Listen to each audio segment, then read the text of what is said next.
aujourd'hui ou de cette organisation qu'on a appelée autrefois Al-Qaïda.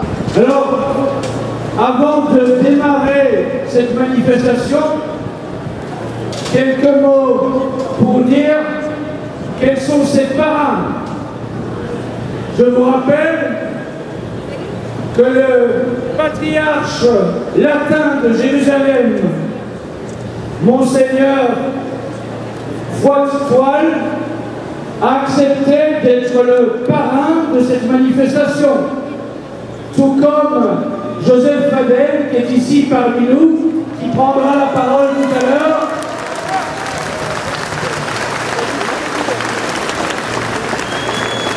Vous savez que Joseph Fadel est ce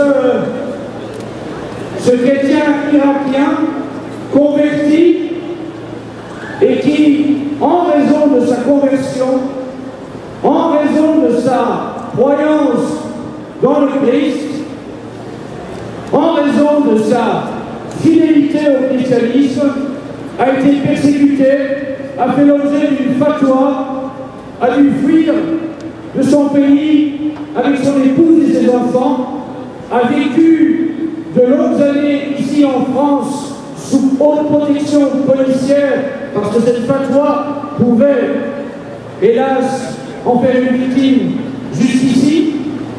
Et donc, il est le second parrain de cette manifestation.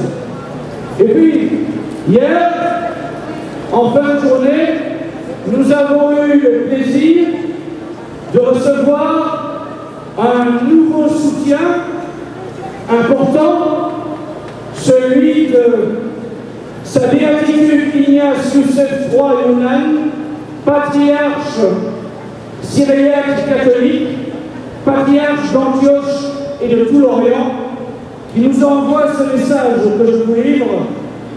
Un très grand merci pour les braves et courageux catholiques de France.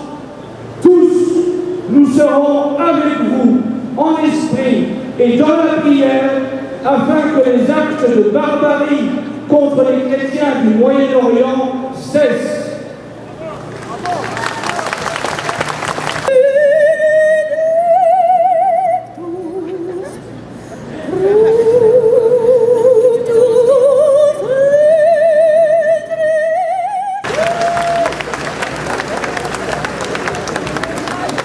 Monsieur Richard Haddad va prendre la parole. Irak, Syrie, Liban, solidarité.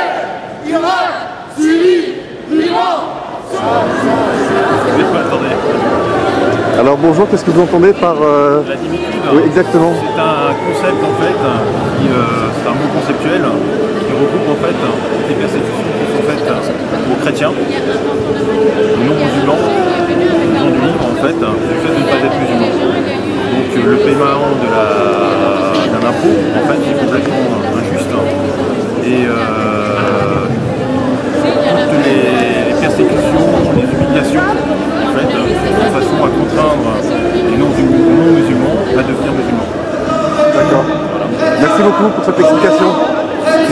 Ou bien en Europe pour dire preuve en est, il s'y a. Vous pourriez nous dire un mot sur ce qu'est la dimitude? Alors, la dimitude, c'est un statut des minorités non musulmanes dans l'Empire musulman. C'est-à-dire, ce sont des gens qui n'avaient pas le droit à la citoyenneté.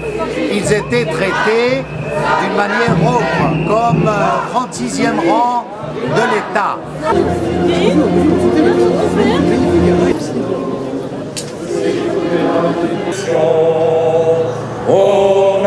Bonjour Bassam Tan. Bonjour. Alors aujourd'hui, dimanche 21 septembre, il y a donc une manifestation en soutien aux chrétiens d'Orient. Quelle est la raison de votre présence ici? Vous voyez, ce qui est dommage, c'est que le gouvernement français s'est tu pendant plus de 2 ans sur les massacres qui avaient lieu en Syrie, notamment à Alep, contre le quartier arménien d'Al-Maïdan, contre les quartiers des chrétiens arabes d'Al-Aziziyeh, d'Al-Jabrieh, d'Al-Dayal, contre les musulmans modérés, tous les quartiers modérés de l'Jdeïdé et d'autres. Et voilà maintenant que parce qu'il y a des intérêts américains, comme a dit quelqu'un, on joue au supplétif d'Obama dans cette intervention-là. C'est lamentable. Ça veut dire qu'on se mobilise ici en France pour les chrétiens d'Irak, les yézidis, et alors les yézidis de Syrie, les chrétiens de Syrie qui ont été massacrés 2 ans avant l'avancée et la proclamation de l'État islamique ou de Daesh si vous voulez, et ça ne comptait pas. Vous voyez un peu les erreurs dans lesquelles est tombée notre diplomatie française. Rappelons que c'est le roi François Ier qui était le défenseur des minorités en Orient. Et nous voilà avec un nouveau François qui met 2 ans et demi, même 3 ans pour s'engager. Alors permettez-moi là de dire que ce dossier de chrétiens d'Orient devient un peu, si vous voulez, un dossier que récupère tantôt la droite, tantôt la gauche, pour avancer dans les élections, pour montrer que, voyez-vous, le parti de droite ou de gauche est pour la vérité, pour la défense des chrétiens. Tout ça, ça crève les yeux. Il y a des gens qui jouent leur carrière politique, qui font de la surenchère. Je vais vous donner un petit exemple, par exemple. On dit les chrétiens d'Orient, on va les recevoir en France, hein, et de Syrie même maintenant, n'est-ce pas, après le scandale. La France n'a reçu que 40 chrétiens syriens, alors qu'ils sont 2 millions. Vous voyez, mais de qui on se moque-t-on? Vous croyez que c'est plus symbolique qu'autre chose? C'est symbolique plus qu'autre chose, et en plus, il faut rappeler que les chrétiens d'Orient ne veulent pas quitter leur pays. Leur pays, c'est l'Orient. Vous voyez, un chrétien syrien est fier d'être syrien, un chrétien libanais pareil, un chrétien irakien. À leur dire que, d'ailleurs, dans le temps aussi, Sarkozy avait dit au patriarche maronite qu'on peut vous faire venir, vous, chrétiens d'Orient, en France. Mais là n'est pas le problème. Les chrétiens, à travers l'histoire musulmane, ont été une sorte de ferment. C'est eux qui ont traduit les Grecs. C'est eux qui, grâce à leur présence, ont enrichi le débat philosophique, théologique avec les musulmans. Si les chrétiens venaient à disparaître de ce monde musulman, ce serait vraiment triste et vraiment une décadence pour le monde arabo-musulman. Vous savez, la langue arabe a reconnu cet essor pendant la Renaissance grâce aux chrétiens de Syrie, de Liban, de Palestine. Leur immigration en Égypte au XIXe siècle. Je prends d'autres exemples. Le solfège, les premiers qui ont noté la musique arabe en solfège, ce sont des chrétiens d'Orient. Pour servir quoi? Pour servir les chants musulmans, vous voyez.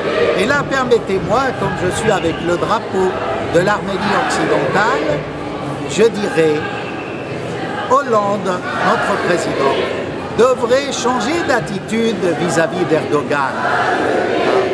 Hollande sait très bien que l'Arménie occidentale est occupée par la Turquie et il faut, si on veut arrêter le massacre des chrétiens en Irak, en Syrie, au Liban, il faut fermer les frontières turques. On ne peut pas reconnaître cette Turquie assassine.